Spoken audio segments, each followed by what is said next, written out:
When we talk about cybersecurity, we always talk about it in a business context. But what about you as an individual? And what about your family? Well, cybersecurity applies to you too. And in this video, I'm going to share my 3-step process to ensure that you and your family are protected. But before we get started, don't forget to like this video. And if you've got any comments, use the comment box below.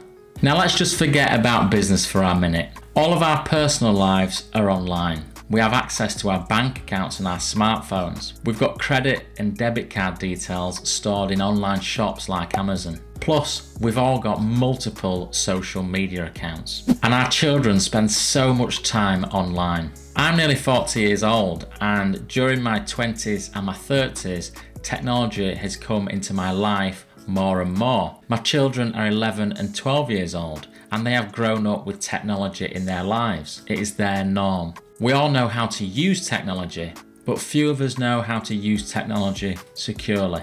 For me, cybersecurity always starts from home. So with that in mind, here is my 3-step process to getting yourself secured. Now, step 1 is to make a list of all the online accounts that you have.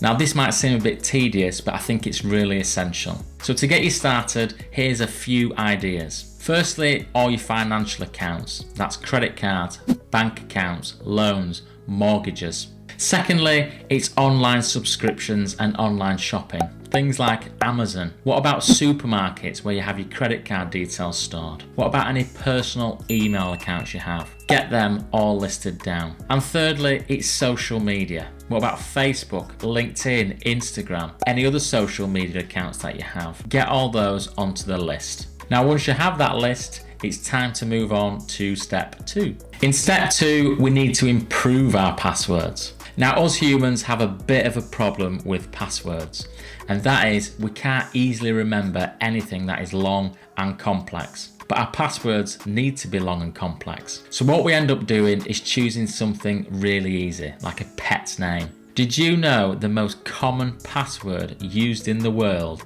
is 123456? And the second most common password used in the world is 1234567889. And the third common password used in the world is the word password. Neither of these are very secure. Now, to add to our password problem, we all have so many different online applications. So what we tend to do is use the same password for everything. So that means if someone manages to get hold of our Facebook password, they might just have the keys to our entire digital kingdom.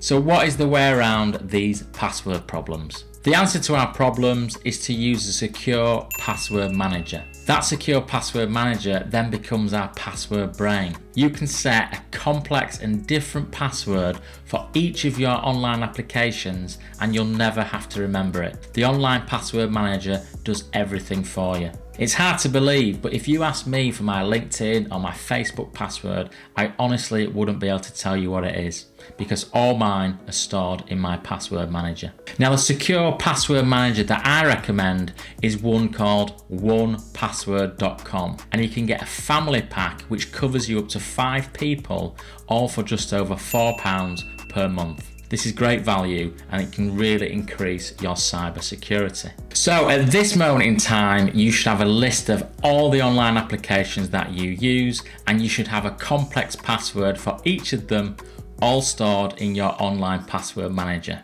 So what's next? Well, we can improve your security even more by using something called two-factor authentication. Now, two-factor authentication seems like a really technical term, but it's really simple. When you try to log on to any online application, you'll enter a username and a password and then a PIN number. That PIN number is sent to an application on your smartphone, and it changes every 30 seconds. So that means that if someone manages to get hold of your username and password, then they still can't log on because they won't have the PIN number on your smartphone. Now, two-factor authentication is completely free, so there's no excuse not to be using it.